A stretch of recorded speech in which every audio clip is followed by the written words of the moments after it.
Salut les passionnés, on est là pour un nouveau tutoriel.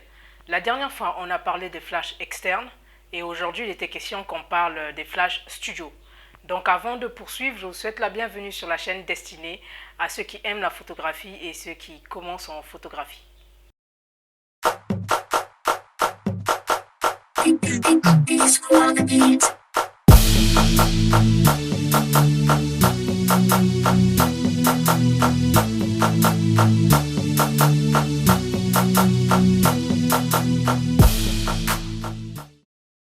Je m'appelle Chancellevie Boukaka, je suis photographe et j'exerce beaucoup plus dans la photographie de mode, artistique, de portrait et aussi la photographie événementielle. Et concernant les prestations photographiques, vous pouvez toujours les consulter sur les différentes pages qui s'affichent sur l'écran ou encore me contacter pour plus d'infos. Par la même occasion, il y a un groupe Facebook qui a été créé pour pouvoir favoriser l'échange en photographie, enfin tout ce qui concerne la photographie.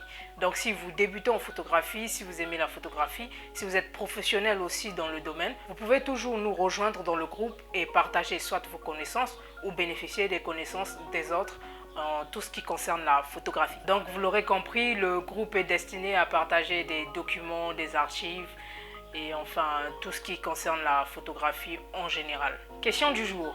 Est-ce que les flashs sont les seuls moyens de pouvoir compenser la lumière naturelle lorsqu'on effectue une prise de vue?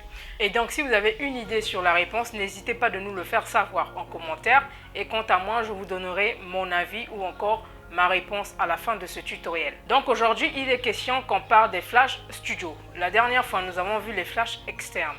Alors, pour commencer, je vais définir qu'est-ce qu'un flash. Pour moi, je dirais que le flash est un élément qui permet de pouvoir produire une source de lumière artificielle. Alors, les différents moyens de pouvoir synchroniser, mettre en contact le flash et l'appareil photo, nous l'avons vu brièvement la dernière fois, c'est d'utiliser les transmetteurs.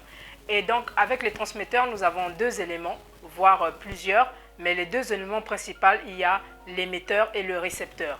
Donc, l'émetteur, celui qui émet les ondes, on va dire infrarouges ou encore des ondes radio. Généralement, l'émetteur se place sur l'appareil photo. Et ensuite, nous avons les récepteurs, ceux qui reçoivent les ondes émises par les émetteurs. Donc, si vous utilisez un seul flash déporté, en ce moment-là, vous utilisez qu'un seul récepteur.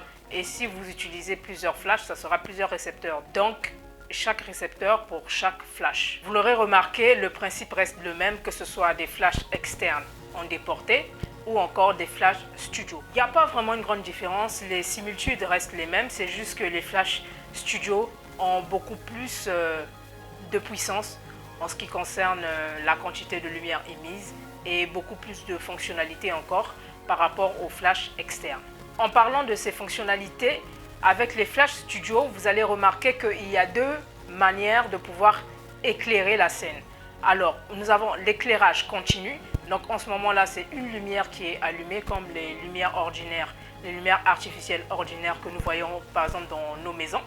Donc, c'est l'éclairage continu. Vous allumez et voilà, ça éclaire en continu. Et nous avons le deuxième mode d'éclairage qui est le mode éclair. Donc, en ce moment-là, dès que vous déclenchez, il va vous libérer la quantité de lumière requise à l'instant où vous déclenchez. Et dès lors que la prise de vue est terminée, ou encore, j'ai envie de dire, dès lors que le temps qui avait été paramétré pour que la lumière puisse se manifester est écoulé, la lumière s'éteint. Donc là, nous avons le mode éclair. Voilà les deux manières d'éclairage en ce qui concerne le flash studio, chose que vous n'avez pas sur le flash externe. Alors, pourquoi la lumière continue? La lumière continue permet tout simplement de pouvoir favoriser assez d'éclairage sur la scène pour pouvoir permettre au photographe de bien effectuer son cadrage et aussi de bien effectuer sa mise au point. Ça permet aussi de pouvoir montrer en avance au photographe la manière dont le sujet sera éclairé lorsque l'éclair va se manifester. D'où l'utilité de l'éclairage continu. Ensuite, nous avons les différents paramètres qui régissent l'éclairage du flash studio. Vous allez remarquer que c'est assez similaire par rapport aux différents paramètres que nous avons vus la dernière fois avec le flash externe. Donc ici, il s'agira de la puissance du flash, donc la quantité de la lumière qui sera délivrée lorsque le flash va émettre, suivi de la durée de la lumière, donc le temps qui va être émis lorsque le flash va se manifester lors de la prise de vue, suivi de la température de la lumière.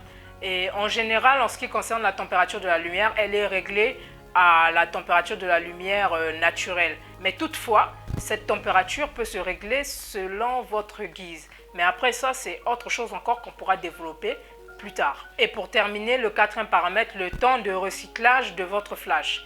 Alors, le temps de recyclage concerne tout simplement le temps que met votre flash pour pouvoir se recharger avant d'émettre un nouveau éclairage. Donc voilà, en gros, les 4 paramètres que régissent la lumière concernant le Flash Studio.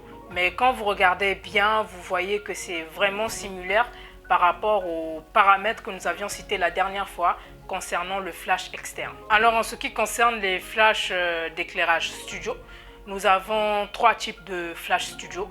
Nous avons le premier type qui est le type monobloc. Alors avec le flash de type monobloc, vous avez carrément l'interface de réglage sur la torche. Donc vous avez le flash et sur le flash vous avez son interface de réglage, les boutons qui vont avec pour pouvoir régler les paramètres que nous avions vus précédemment. Suivi du flash sur générateur. Alors le flash studio sur générateur, c'est tout simplement des flashs qui ont un générateur à part. Et sur le générateur, vous avez la possibilité là-bas de pouvoir effectuer vos réglages. Donc vous remarquerez que vous avez plusieurs flashs, donc plusieurs torches reliées à un générateur. Et tout se passe sur le générateur. Donc vous faites vos réglages directement sur le générateur. Tandis qu'avec le flash monobloc, là-bas, vous faites des réglages sur chaque torche de vos flashs. Et pour terminer, nous avons le flash autonome. Alors le flash autonome, c'est tout simplement un flash studio qui a sa propre batterie.